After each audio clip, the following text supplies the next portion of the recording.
Let's unpack one of the most aggressive economic policy moves we've seen in decades. President Donald J. Trump has launched a stunning financial strike against Silicon Valley, imposing a crushing $100,000 fee on H-1B visas. This regulatory bombshell has sent the corporate lobbying apparatus into full-blown panic, immediately triggering a massive federal lawsuit. For those of us tracking this, the immediate question is just, it's unavoidable. Was this a catastrophic political misstep that splintered his voter base? Or was it a highly calculated strategic masterstroke designed to redefine the entire structure of American labor and economic power? We are diving deep into the sources now to uncover the full story and really the implications for every American job.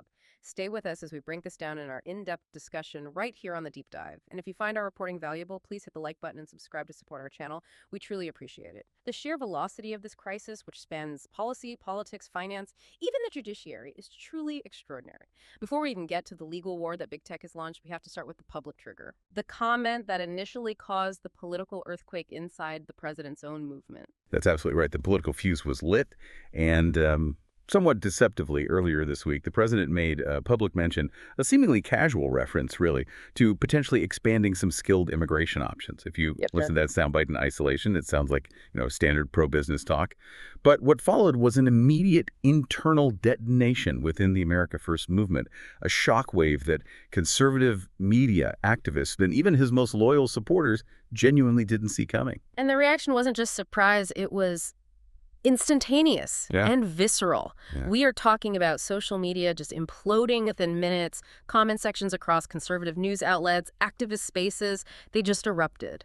Major conservative outlets were running emergency live streams trying to interpret the statement. It truly felt like a crisis of faith for many supporters, which is remarkable. I mean, given how insulated the president's political support usually is. It was more than shock. The primary feeling was, from what we're seeing, profound confusion. A sense of being completely blindsided. I mean, think about it. If you're a supporter who has followed this movement since 2015, his core promise has always centered on curbing the abuse of these very visa programs to protect American jobs. This single reference seemed to contradict a decade of consistent rhetoric. Supporters were asking, did we mishear him? Is this a mistake? Has he pivoted? And that created the perfect environment for panic. Our sources suggest the single reference ignited the largest internal debate in the America First movement in years. So let's focus on that conflict. What was the foundational disagreement driving the base's reaction? The conflict was foundational because it forced the base to immediately question the administration's adherence to its most sacred pillar, protecting American jobs from perceived foreign competition or corporate exploitation. Think about the messaging they've consumed for years. America First means American jobs first. Exactly.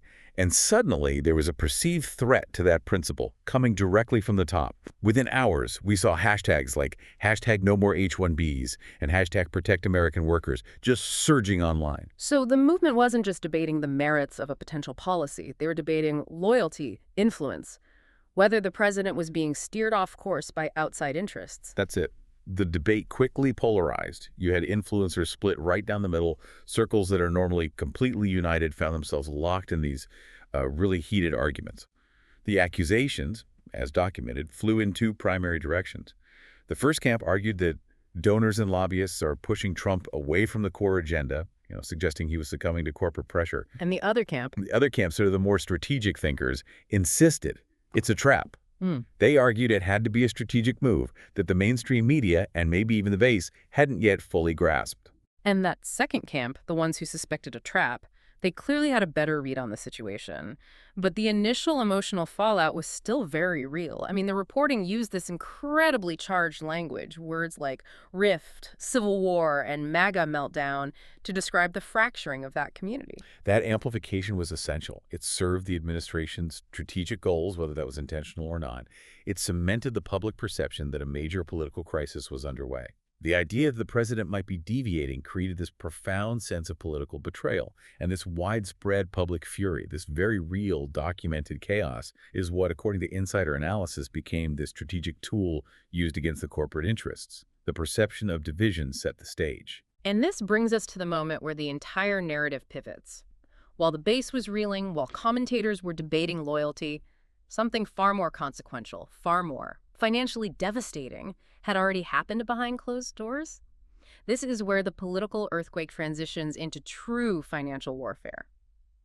Tell us, what action had the administration already taken while everyone was focused on that public comment? Well, while the media sphere and the base were exploding online over a single public comment, which you have to think the administration knew would cause chaos, they had already rolled out a crushing structural change. A $100,000 H-1B visa fee implemented through a regulatory change earlier in the month. Wow. The public comment was effectively the smoke and mirrors. It was the distraction designed to draw all the political fire. Yeah. The $100,000 fee was the financial grenade that had already been lobbed. $100,000. Let's be absolutely clear for everyone listening. This is not a $2,000 surcharge. This is a five-figure punitive measure. That's not a symbolic fee intended to, raise revenue. It's designed explicitly to dismantle a business model. That is the crucial distinction.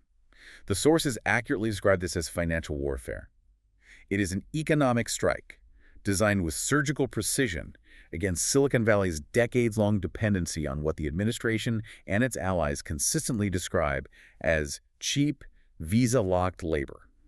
The moment that rule hit the Federal Register, the internal reaction in corporate America was, according to our sources, cardiac arrest. Cardiac arrest.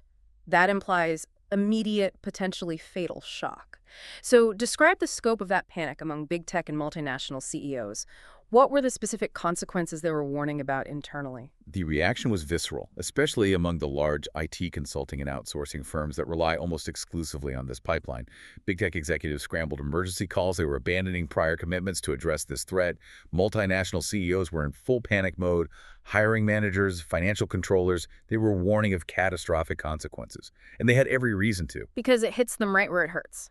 It threatens the core mechanism of their business, the inexpensive labor pipeline. The core threat here is the loss of cost control, which is the foundational pillar of their profits. Okay, let's delve into the economics of that for our audience. The sources suggest the motivation wasn't philosophical at all. It was purely financial, tied to margin compression. We should explain what that means in real terms. Of course, when we talk about margin compression, we're talking about profits shrinking. Corporations, especially those in the IT outsourcing sector, have built their entire global operational model around an arbitrage opportunity. They bring in H-1B workers who, due to this visa dependency cage we'll discuss later, can be paid significantly less than their American counterparts. How much less are we talking about? Sometimes tens of thousands of dollars less per year per employee. If you multiply that saving across thousands of workers, you achieve massive profitability. So if the government suddenly imposes a $100,000 fee for every single one of those workers, that massive cost advantage vanishes instantly. It vanishes and reverses. The cost of hiring a foreign worker, even if paid the statutory minimum wage, now becomes prohibitive. It exceeds the cost of hiring an American worker at true market wages. This wasn't just regulation. For them, it was an existential threat. Internal memos reportedly flagged operational disruptions because their talent acquisition pipelines were now broken. Their financial models were suddenly unworkable. They were facing the prospect of having to hire domestically, pay market rates, and absorb a massive hit to shareholder value. And the mobilization of corporate power was equally swift. Within 48 hours of this rule becoming public, the rule, not the public comment, the billion-dollar lobbying machine just roared to life. What did that counteroffensive look like? It was a massive, coordinated legal and public relations operation. The U.S. Chamber of Commerce, which represents a huge cross-section of American business, along with specialized tech coalitions and business associations, they led the charge. They didn't just issue press releases. They launched a full-scale federal lawsuit challenging the legality of the new $100,000 fee. So this wasn't a protest. This was a demand for judicial intervention.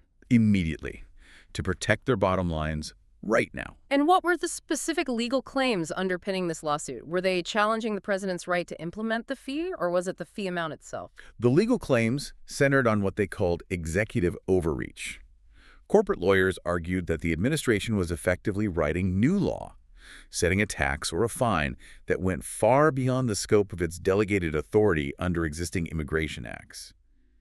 They accused the administration of economic sabotage and harm to business continuity, warning of immediate talent shortages and crippled operations. The challenge targets the core regulatory authority, specifically suggesting the fee was implemented without proper adherence to the Administrative Procedure Act, which requires, reasonable justification for massive regulatory changes. This instantly elevated the narrative. It moved from a debate about visa policy to what many conservative outlets quickly framed as a historic showdown. Absolutely. It became a full-scale war between powerful economic interests and the executive branch. The administration's allies framed it as pitting America first, represented by the sitting president and the American worker, against what they labeled America last, Which they defined as the multinational corporation seeking profit over national interest. This showdown made it clear that the battle was about fundamental economic power. Who gets to set labor standards in this country? Are they set by the electorate's demands or by the financial needs of the Fortune 500? Before we move on to the strategic analysis of why the president would engineer this political explosion, we need to provide the context. Why was the base so certain that any talk of expanding visas was a betrayal? We need to understand the deep, documented history of H-1B exploitation. That's essential. The recent comments were shocking, only because they clashed so violently with nearly a decade of absolutely consistent rhetoric. Since 2017, the president has repeatedly and often graphically condemned the abuse of the H-1B program. He's called it a scam, a racket, and a corporate loophole that poisons the U.S. job market. His consistent demand was for reforms that prioritize the highest paid and highest skilled applicants, with a non-negotiable vow that H-1Bs should never displace American workers. And the data supports this outrage. The sources lay out the raw numbers that prove the system was operating far, far outside its stated intent. Can you give the listener the concrete data points they need to fully grasp the scale of this problem? The scale of the program is immense. Right now, we currently have more than 700,000 H-1B workers employed in the U.S. Their origin is highly concentrated. Roughly 70% come from India and another 10 to 15% from China. However, the most explosive statistic is the job classification data. A staggering 80% of approvals are granted for entry-level positions. 80%. For entry-level roles, that statistic completely demolishes the corporate narrative that this program is exclusively for elite specialized roles that Americans supposedly lack the talent to fill. It fundamentally undermines the entire premise of the visa. The law intended this for specialized talent that could not be sourced domestically. When 80% of approvals are for roles that are entry-level or easily trainable, it exposes massive job misclassification. It demonstrates that corporations are using these visas not to find unique talent, but to access a structurally cheaper, less transient labor pool. This created a highly exploitative two-tier system, and both tiers involve serious damage. Let's break down that two-tier exploitation in detail. First, the damage to the American worker. We've all heard the anecdotes for years, but what does the source material confirm about the displacement? The displacement is well documented, and the stories are just. They're deeply demoralizing. Thousands of U.S. workers have been displaced, often in large, visible layoffs at major companies. But the ultimate symbol of corporate disregard is the anecdote that surfaces repeatedly. The training.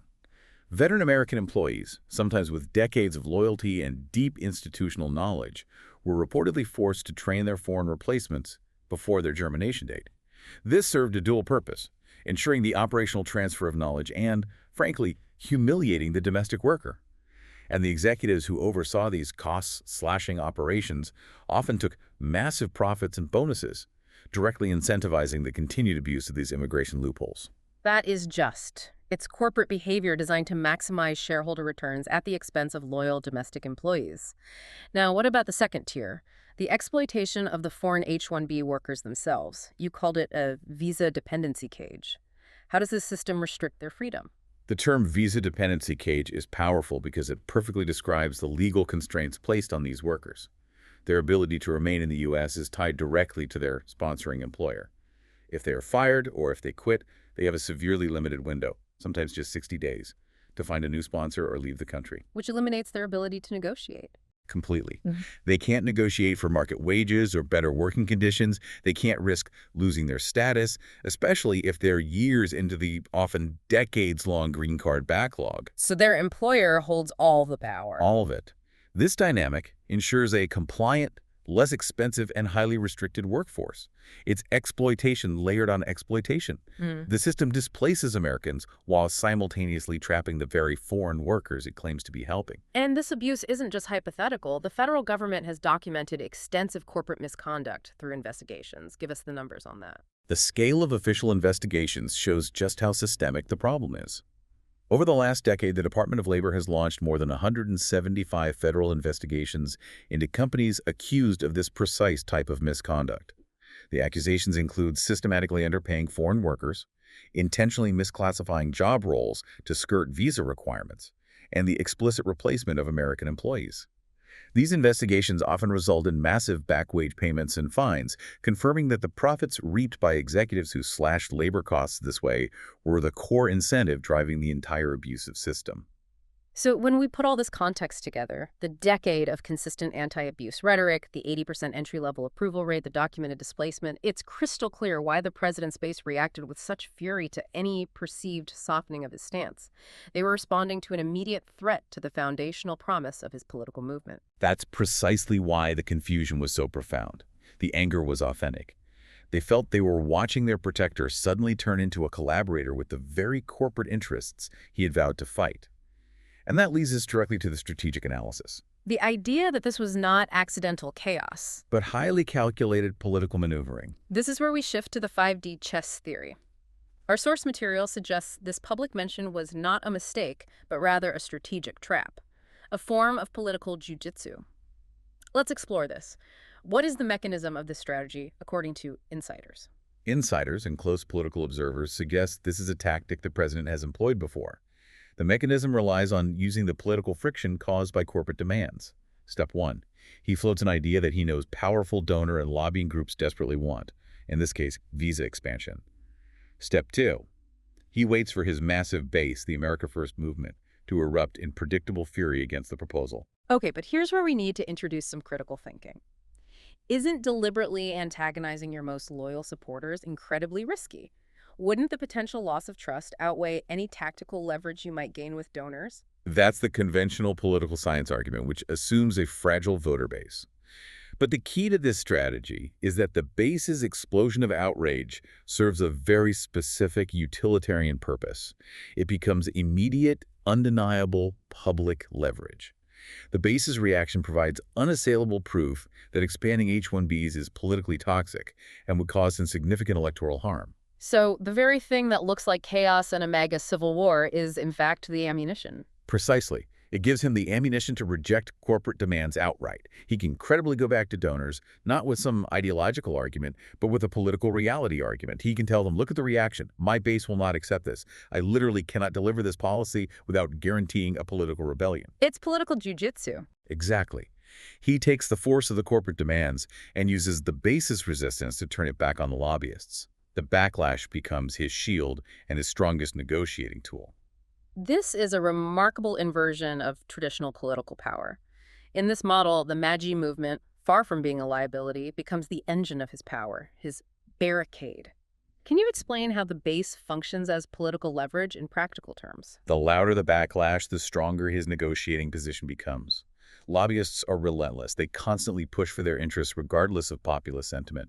But when the president is able to point to viral outrage, massive petition signatures, and key influencers uniformly opposed, he has undeniable proof that pushing the policy will cost him votes and risk his political standing.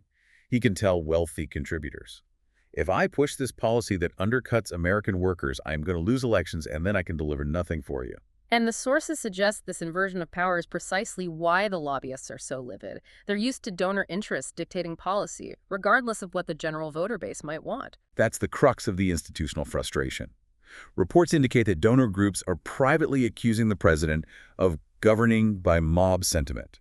When they use that loaded language, what they really mean is he refuses to prioritize wealthy contributors, the traditional Republican power structure, over the America First agenda, driven by the populist demands of his voter base. For decades, lobbyists have enjoyed near total control over policies that affect their labor costs, expecting presidents of both parties to just fall in line. This tactic breaks that model completely. He uses the base to protect himself from the corporate agenda. That's it. And the administration didn't leave the strategy just hanging there with the president's silence. The message was reinforced by key figures to calm the base and strategically recenter the debate. Vice President J.D. Vance. Exactly. He stepped into the confusion with perfect timing and unmistakable clarity. He didn't just offer reassurances. He directly attacked the corporate rationale for the H-1B system. He pushed back hard against the common corporate narrative that Americans aren't talented enough for specialized roles, calling that narrative a complete lie manufactured by corporations addicted to cheap foreign labor. That is a direct, sharp assault on the most common justification used by big tech for this program. What was the specific alternative message he delivered to empower the base? His message was a strategic refocus. He made it clear that the solution is not importing more entry-level workers to suppress wages, but rather investing in American citizens who have been overlooked for decades. By doing this, Vance strategically recentered the entire message around empowering the American worker, ensuring job security, and restoring faith in the administration's core promise. His intervention served a vital role. It validated the initial fury of the base and signaled that the administration was still deeply committed to collapsing the foreign labor dependency model. So, if we look at the full timeline, the idea is floated, the base erupts, the political leverage is secured, the administration stands firm, and the corporate counteroffensive begins with all lawsuit against the already imposed fee. This sequence leads us to the fundamental stakes involved in this conflict. This is truly about defining economic sovereignty. Who controls the American workforce? This battle is fundamentally about sovereignty in the most practical economic sense. The fight is over whether the American workforce is controlled by its citizens, whose wages and job security are prioritized. Or by multinational corporations that treat the country like an easily exploitable labor marketplace. That's the struggle for economic control. And the implications here are massive, extending far beyond the salary of a programmer in Silicon Valley. Oh, absolutely. The source material ties this conflict directly to the most massive societal issues facing the country: stagnant wages, job security, family stability, and the ability for the American middle class to survive and thrive. For decades, Fortune 500 giants and big tech have effectively dictated labor policy through immigration loopholes, designed explicitly to undercut American talent and drive down costs. The $100,000 fee doesn't just regulate, it challenges that fundamental power structure. Yeah. This is not just a policy disagreement. It's a struggle over who has the authority to shape America's economic future, the electorate or the boardroom elites. Let's return to the corporate panic and analyze the financial specifics again, because that's the real engine of the lawsuit. We established the panic was purely financial. What were the specific operational and financial threats big tech was flagging in their emergency meetings? We need to detail the actual margin compression they feared. When executives saw that $100,000 fee, they calculated the immediate financial exposure.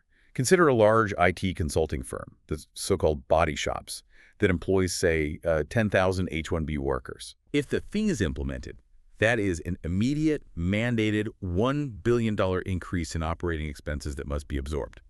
$1 billion. That's money that comes directly off their gross profit. And since these are publicly traded companies, that kind of shockwave translates immediately to shareholder value. It does. Internal memos were highly focused on quantifying the resultant margin compression. They realized they would be forced to hire Americans at true market wages, which means paying not just the $100,000 fee for the foreign worker, but also significantly higher salaries than the depressed rates they'd become accustomed to paying the visa-locked workers.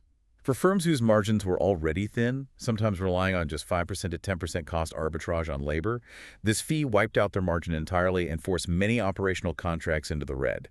They feared losing the control, the leverage, and the cheap, compliant labor that allows them to maximize executive bonuses and shareholder profits by minimizing domestic labor costs. The narrative they present publicly is always about talent shortages and the need for global competition.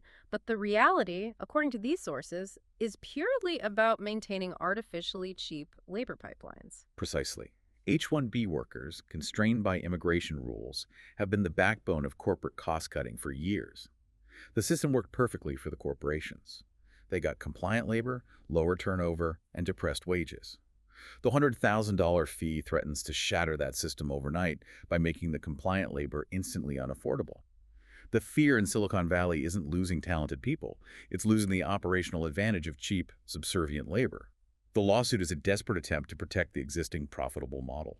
That leads us to the ultimate purpose of this drastic measure. It's clear this isn't about minor adjustments. What is the administration's goal here? Is it simple reform or something far more structural in terms of the American economy? The goal, according to those close to the administration's thinking, is the structural collapse of the old model. It's not about tweaking the H-1B program. It's about making the business model that relies on undercutting American wages financially non-viable. The $100,000 fee acts as an economic weapon designed to force fundamental behavioral change. If corporations are forced to hire domestically because the foreign pipeline is too expensive, they must hire Americans, pay them fairly, and invest in their training. So the end game is a radical shift in capital deployment. Instead of paying lobbying firms and immigration lawyers to access cheap foreign labor, the capital is forced back into the American domestic labor market. That is the structural change. It shifts the economic landscape by making it fiscally responsible to hire and train American citizens. This measure acts as a powerful market signal. The era of visa abuse as a core cost-cutting strategy is over. Corporate America recognized this immediately as structural change, which is why the lobbying machine initiated a federal lawsuit within 48 hours. They know that if this fee stands, their decades-old cost arbitrage model is fundamentally broken. The complexity of this situation is immense, marrying political strategy, economic shock, and core worker issues. Let's synthesize this extraordinary political moment one more time for the listener. Walk us through the cycle that moved from public confusion to this massive federal showdown. The cycle began with the president's public mention of expanding skilled immigration, which immediately triggered political confusion and massive, genuine outrage within his base. This outrage, far from being a liability, was immediately converted into political leverage, the barricade he needed against donor demands. Simultaneous to this, the true action was revealed. Corporate lobbying groups filed a federal lawsuit against the pre-existing, crushing $100,000 H-1B fee. And the most important strategic point is the president's response, or rather, lack thereof. Exactly. Throughout this entire sequence, from the initial comment that caused the May panic to the corporate legal challenge, the administration did not walk back, soften, or offer clarification on the initial ambiguity. He allowed the chaos to grow, the base's reaction to intensify, and the corporate pressure to become public via the lawsuit. He used the very friction points, the internal debate and the external legal fight, to strengthen his negotiating hand against the wealthiest interests in the country. The sources make a compelling argument that the May movement, far from being divided or unstable, actually provided the necessary political force for this strategy to work. The base's loud, decisive reaction became undeniable political reality, a reality no corporate donor could simply overrule with a check. Their outrage became the proof he presents to lobbyists, demonstrating exactly which policies are politically untouchable. The $100,000 fee simultaneously delivered a devastating blow to Silicon Valley's cheap labor pipeline. This entire episode, the chaos, the confusion, and the lawsuit, revealed in stunning clarity exactly who benefits and who pays for America's immigration loopholes. The unavoidable question remains: masterstroke or accidental explosion? Was this chaos or was this calculated 5D chess? Well, while the initial public comments created undeniable chaos, the subsequent unwavering defense of the $100,000 fee and the strategic intervention by the vice president strongly suggest that the chaos was engineered to serve a purpose. The president triggered the base outrage, publicly exposed donor pressure, and provoked a billion-dollar lawsuit from his corporate opposition, all without giving an inch on the underlying structural policy, the fee that fundamentally breaks the old business model. The fact that the political backlash strengthened his negotiating power and the fee delivered a structural blow to corporate America suggests a level of calculation that went completely unseen by those only reporting on the headlines. This complex story is a true window into the power dynamics currently reshaping the American economy. The conflict is not just over immigration forms, it is over who defines the value of an American worker. That's the final takeaway. When you consider the vast sums of money at stake, billions in cost savings for corporations, and the political leverage the base provides, the question for you, the listener, is, if this strategic blueprint is consistently applied, what other foundational economic models are vulnerable to being collapsed by coordinated political pressure from the base, backed by decisive regulatory action? That is a fascinating and, frankly, unsettling thought for us all to consider as this lawsuit unfolds. Thank you for walking us through this deep dive. Thank you, and thank you to you, our listener, for joining us for this analysis. That's all for this deep dive. We'll see you next time.